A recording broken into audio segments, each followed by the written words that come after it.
Hello, good evening, good evening. Hello, kumusta?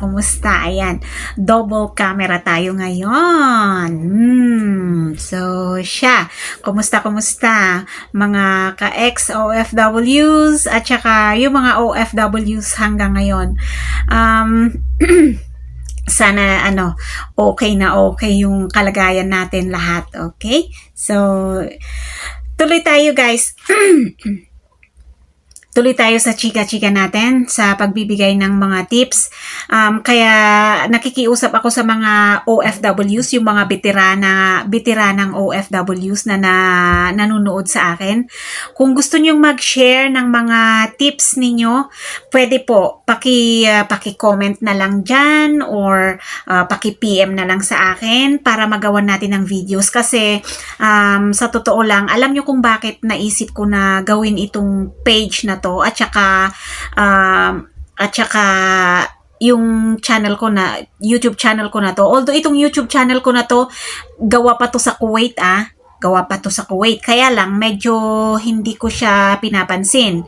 Ang napagtuunan ko ng pansin yung second YouTube ko, which is doon ako nagfo-focus. Pero gusto kong buhayin naman itong second channel ko, ganon. Yun guys, kung gusto nyong magbigay ng tips, lalong-lalo na kayo, mga veterana na nasa abroad, magbigay kayo. Mag-comment kayo, ganon. I-comment nyo dyan sa comment section or i-message nyo ako para maigawan natin ng exclusive na video. Kung gusto nyo rin na magpabanggit ng pangalan, pwede rin naman. Ako kasi hindi ako basta-basta magbanggit ng pangalan kung walang pahintulot yung tao. So, yun guys, ini-invite ko kayo na mag-share ng experiences kasi ako 2 years lang akong OFW pero marami na akong natutunan doon. How much more kung may yung mga ilang taon na dyan, 5 years, 10 years, 15 years, 20 years na dyan, no? Di mas marami kayong maibibigay. Yun guys. So, ituloy natin yung usapan natin previously na na sa pagiging yaya ko. Yung gusto kong balikan ulit yung yung kapag may ibinibigay sa inyo yung madam nyo o yung mga alaga nyo na sayo lang, wala dun sa kasama nyo na katulong. Yun. Yung mga ibang madam na nagpapabulsa ng mga dinar-dinar, ganon. Totoo yun. Hindi na kailangang malaman pa ng kung kahit sinong mga katulong dyan. Kahit yung katulong ni kapatid ni madam, kapatid ni boss, wag na. Kasi nag-uusap-usap lahat ng mga katulong, magsasabihan ang mga yan. Kaya ako, yung sinabi sa akin na tips doon sa accommodation talaga, na kapag ka may nakukuha kang pabor na alam mong hindi nakukuha nung kasama mo, sarilinin mo na. Kasi ugat yan ng inggit. Yun. Kapag kinainggitan ka ng kasama mo, mas lalo kang ididiin, ganun. Lalong-lalo na nauna siya kaysa sa akin. Nauna siya kaysa sa akin ng 2 months, yung kasama ko dati. Nung una talaga, as in, hindi kami magkasundo. Hanggang sa pag-uwi ko na lang, ganun. Pero nasayo talaga mag-adjust. Kung ikaw ang merong mas malawak na pag-iisip, ikaw na yung umunawa, ganun. Lalong-lalo na kung alam mo naman talaga na mas may nakukuha kang pabor kaysa sa kanya, magkaroon ka na rin lang ng puso na intindihin sila. Ganon kasi ang nangyari sa akin. Kasi eto guys, sa akin lang talaga na na minsan sabi pa ni madam, pag binibigyan kami ng pagkain, pag may pinupuntahan kaming party, kasi mahilig ang mga yan ng party, yung bibigyan ako ng pagkain, kasi uso-uso dun yung nakatab, tsaka may lalagyan sila ng pagkain. Alam mo yung bibigyan niya ako, pero yung kasama ko hindi. Pero ang niya dun is, iniisip niya yung anak niya na sa akin. Ganun. hindi ako makapunta dun sa sa kuhanan ng pagkain. Yun, ganun talaga ang nangyayari noon. Ngayon, napapansin naman nung kasama ko, na napapansin ko rin, dapat, di ba, dapat bigyan kaming dalawa. Pero hindi. Ako lang yung binibigyan niya. Tapos sabi niya, kainin mo to dahil hindi ka makakapunta dun na makakuha. Pero kapag lumalapit sa akin yung kasama ko, wala siyang pagkain. So, ang ginagawa ko, binibigyan ko siya. Tapos kapag kumakain yung mga alaga ko, halimbawa, yung mga alaga ko, halimbawa kumakain sila, di may mga kanya-kanya silang mga tab. Alam mo naman ang mga bata, hindi pagka nagkasalubong-salubong ang mga yan, hindi kain ang tititignan ng mga yan, laro. So, yung mga pagkain nila, nandun lahat sa akin, sa bag ko. Kaya, lagi akong may dalang yung bag talaga. Alam mo yung style ko dito sa Pilipinas na bilang nanay, ganun din ako dun. Na hindi ako nawawalan nung yung eco bag na natutupi. Plastic bag man yan o ano. Kasi sigurado yan pag lumabas kayo, sa'yo lahat ng basura. Pagkain. So, yun. Dun ako kumukuha ng ibinibigay ko sa mga kasama ko. Yun. Tapos pero siguraduhin mo na ayaw na ng mga bata. Kasi kung hindi, hahanapin yan. Nasaan na yung pagkain ko? Ano ibibigay mo? So, ganun. Ganun ang ginagawa ko noon. Binibigyan ko yung kasama ko. Para kahit papaano, kahit masama ang loob niyan, sigurado yun. Kahit ikaw naman, di ba? Kahit tayo kung syempre, sasama ang loob natin yan. Pa rin yan, mahihiya yan sa'yo. Kasi lagi mong isasalba kapag may mga party-party, ganun, na hindi siya binibigyan ng pagkain. Yun guys, yun ang gusto kong ibigay na tips sa mga baguhan, na kapag alam nyo na may mga nakukuha kayong pabor from your employer na wala dun sa kasama nyo, huwag nyong ipagdamot. Pero wag nyo namang ipa-obvious, wag nyong masyadong ipinapamukha dun sa amo nyo na yung pinapamigay mo yung binibigay. Depende yan kung sa pagkain okay lang. Pero kung yung mga gamit na halimbawa, binigyan ka ng bag, wag mo namang ipamigay. Maiinsulto naman si madam mo kung ganun. Siyempre, ipakita mo na gusto mo kahit ayaw mo.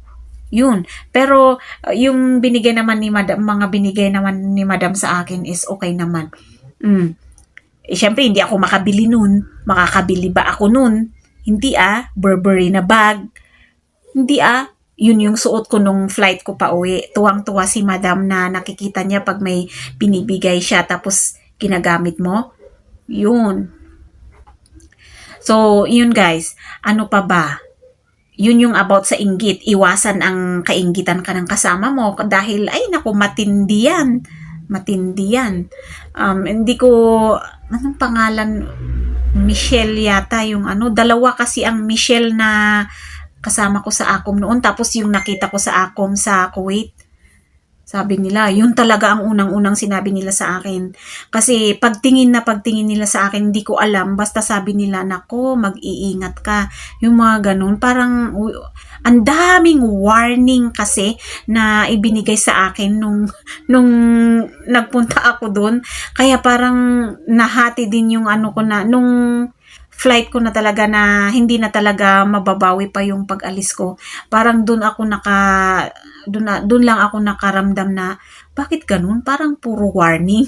Pero okay naman. Nasa inyo talaga yan. Nasa iyo talaga yan mag-adjust doon pagdating nyo. Mag-observe kayo. Observe. Hindi yung ura-urada ka, nagagalaw. Hindi, wag ganun. Mag-observe ka sa mga madam mo. Sa madam mo, wag kang sa kanya ka lagi lalapit. Huwag mong kausapin lagi yung boss kasi iba ang kultura nila dun. Mag-asawa nga, hindi magkasamang maglalakad dyan na basta-basta tayo pa kaya na mga katulong lang. Siyempre, ilugar din natin yung sarili natin. Ilugar natin yung sarili natin dahil doon iba talaga. Kaya nga, ito na. Kaya nga, ang dami kong client ngayon ng Islam divorce na ano, yung bigla ang pakasal doon na yung fixed marriage, pero na-register dito sa Pilipinas. Kasi wala namang fake na kasal doon. Once na dumaan ka sa embassy, registered na yan. Kasi hindi pwedeng magkasabay-sabay kahit magkasabay lang kayo sa park na babae at lalaki na hindi naman mag-asawa. Huhuliin kayo ng pulis. Sisitain kayo pag hiningaan kayo ng ID na hindi naman kayo mag-asawa. Kulong kayo. Kaya dyan nangyayari yung mga sapilitang pakasal doon. May mga fixed marriages. Pero kahit fixed marriages, nare-register dito sa PSA kasi lahat dumadaan sa embassy. Tapos, pagkatapos ng kontrata nila, na umuwi sila, na hindi na sila nagkatuluyan, halimbawa, 1 year, 2 years lang silang nagsama doon, naghiwalay, problemado na sila, kasal ang status nila dito sa Pilipinas. Ngayon, kailangan na nila ng annulment, kailangan na nila ng Islam divorce. Sila yung mga client ko ngayon sa Islam divorce at saka annulment. 'Di ba? Kaya mag-ingat kayo. Hindi basta-basta ang pupunta sa Kuwait. Kung minsan mas okay pa sa Kuwait, ako ng Kuwait. Middle East na lang in general. Minsan mas maganda ang pumunta sa Middle East kasi may disiplina ang mga pumupunta doon pagdating sa mga ganyan-ganyan. Kasi hindi pwede talagang magkakasabay kayong maglalakad sa park, sa mall na hindi naman kayo may mga nakakalusot. Pero hanggang kailan kayo magtatago ng ganun. So, ang gagawin nila, magpakasal na lang kung pareho namang single. Kung married yung isa. 'Di ba? Kaya ayaw kong magde-day off noon kasi research din ako, nagtatanong-tanong din ako, ganun. At saka magastos mag-day off, ba't pa ako magde-day off? Halos araw-araw akong lumalabas kasama ang mga bata. Gagastos ka pa. Yun. So, yun guys. Marami pa akong ikukwento na yung sarili kong experience ba. Kasi baka sakaling makapulot kayo ng tips. Kahit konti. Kasi hindi biro ang lumayo na mag-isa mo. Para kang itinapon sa kung saan. Na ikaw lang ang kakampi mong totoo doon. Ako, may trust issues talaga ako, kaya hindi ako madaling magtiwala sa ibang tao. As in, sarili ko lang talaga yung parang iniintindi ko na okay kaya, hindi kaya, ganun. Kaya, pero dapat ganun ka kung nag-abroad ka. Hindi yung tiwala. Ay, naku, wag. Sinasabi ko na kahit tanungin niyo yung mga veteranang OFW dyan, yan din ang sasabihin nila sa inyo. Kung mga baguhan kayo, yan din ang sasabihin sa inyo ng mga veterana. Mahirap. Okay, so maraming salamat na naman sa mga manunood sa video ko na to. Kung nagustuhan nyo, kung may napulot kayong kahit konting kaalaman, please give me thumbs up and hit the follow button, the subscribe button there. Bahala na kayo dyan. Bahala na kayo sa akin. Thank you. Bye-bye. Mag-ingat po tayong lahat.